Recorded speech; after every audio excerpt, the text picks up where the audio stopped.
Havet had alltid verd gavmild mo Ingrid og Magnus Johansson. I 32 had de arbeidet sammen, beten ders kuttet gjennom de Fjorden ved Degeri. Den oktobermergen, da teken el tet over Kåfjord, dro op noe som skal forandre livet ders for alltid. Magnus, garnet Tinger en vanlig, ropt Ingrid og hold fast I vinsten. Han var sekstider, sterk som da de giftet seg, med samver samlet I praktisk, nyt under allheten. Magnus, 65, bred og verbit som en viking, hjelp hen med videre op nettet. Nettet var tungt, og motstanden merkelig, sikkert sat fast I noe, mumlet Magnus, men stemmen hans deret. Da de endeliges overflaten, alder en leitentrekkas, dekket of skjell og tang, bundet med rustengjernspenner som had til tidens tan under van. Ingrid tegnet korsets tegn og husket, HVA at det. Magnus leftet kassen forsiktig, den var Tinger en ventet. Baron MTTY finnet av det, han og grepp fiskeniven, vent, Ingrid holdt hem igjen. Kanske vi bergi den tilmyndigheten, HVA om den of farlig? Magnus lo, men latteren farlig. Den har ligget under vin IRDA, HVA kan den nu. Til tross fortvilen hjelp Ingrid hem med pip jernspän. Locket nurket heit mo den still fjorden. Inni tre genstander, en selvmedaljong, en lurenbundet dagbak og en leiten jernikel. Ingrid knet medaljongen, et formet bild av en unkvinn størret tilbake. P backsiden en her test, fortsatt mørk og blank. Magnus blad I dagboken, SCP daton, han levd. Ingrid lest, detta dagboken til Astrid Larsen. Du leser det a jeg allerede død, 15 Juni 1953. En kuldegissning gikk gjennom Ingrid, sytti had GGT siden da. Det bestemte seg for videre til land umedelbart, garnet glemt. Kassen mellom dem, som den pulsert med en egen energi. Hjem I den raid hitten helt Magnus kaff med lit aktivit til dembeg, formotet, han med et svagt smil. Ingrid begynte Wileys heit fra dagboken, stemmen hensbel stadig mer skjelvend. Jeg skriver det I frykt for et natten blur min sytti. Erik har optiget HVA jeg har gjort, og hans vrede fryktelig. Men sannheten overlev meg ... Ingrid stanset. Erik Magnus forvirret pihan. Han fortsatt, barna I Kåfjord had forsvunnet under hans hand. Astrid had vert lurp 1950-tallet, han giftet seg med gruver Erik Strand. Officielt draknet barna, men dagboken avslørt sannheten. Erik had holdt SYV barn fanget I en gruv, brukt dem som arbeidskraft, og kastet dem I fjorden enkjærtable for svik eller oledeij. Ingrid gispet, Magnus størret p detaljen, datoer stider, navn til og med et kart over gruven 3 kilometer in I fjellet. Sytti side, jeg konfronterte Erik, han slå meg.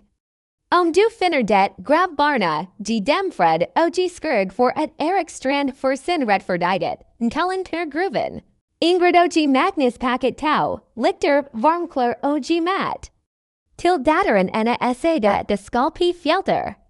Nest morgen fulgte stridskart gjennom nesten usinnelig stier, opp fjellet til en smalpning med en russen jernport.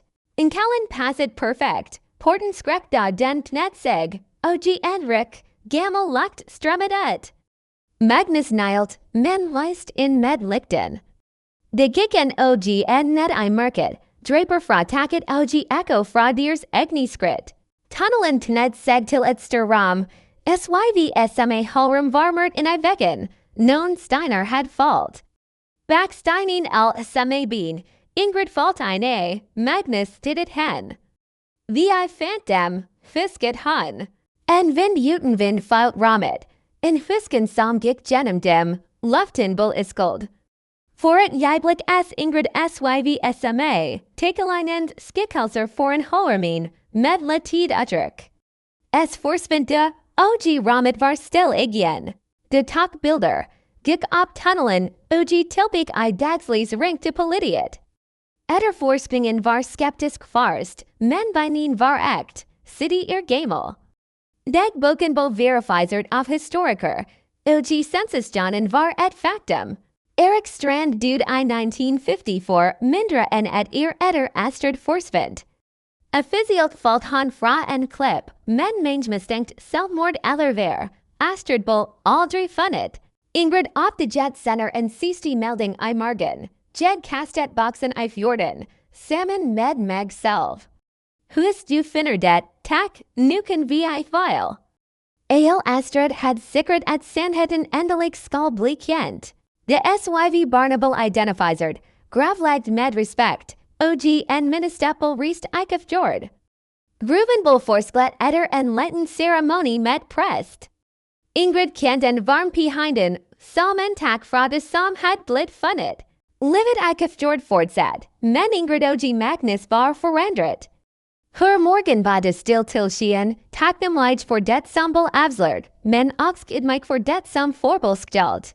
Datteren ene spurt en kveld, var ikke redde I gruven? Ingrid svart, jo, men noen sannheter er viktigere enn frykt. Barna fortjente rettferdighet, og Astrid fortjente wide bli hørt. Magnus la til, det dud finner ikke fred for noen høyere historien deres. Ingrid stod ved vindud, St. Jørnspeil seg I fjorden. Han tenkt be Astrid, barna og boksen som had rist gjennom tid og van. Piven deskarmen en fit lilje konvol, Astrid's favorite blomst. Ingrid smilt gjennom tur, vil I fred, Astrid. Historien den affordelt, nest morgen var blomsen bord, men han visst den had vært der. Boksen blev get til museet I Kåfjord, I en glassmonter med beskrivelse av oppdagelsen. Besekend rapporterte oft en blanding av sorg og fred, som om boksen husket alt den had brett. På tokful oktobermorgener kan man I fell til lokalbekningen et skikkelser ved fjorden syv barn og en ungkvinn med mørkt HR, som ser pifa skeptin. Men en man ser igen, bord, bær lis og ven som danser. Sannheten var avslørt, rettferdiget, selv om den kom sent, var gitt.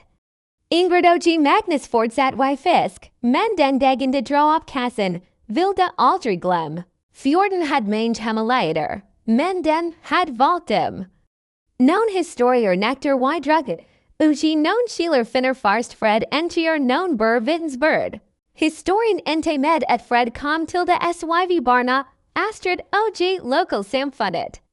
Boksen ble et symbol på sannhetens kraft, og Ingrid og Magnus visste at noen ganger skien tilbake det som ble tatt, bær til dem som village til YSE.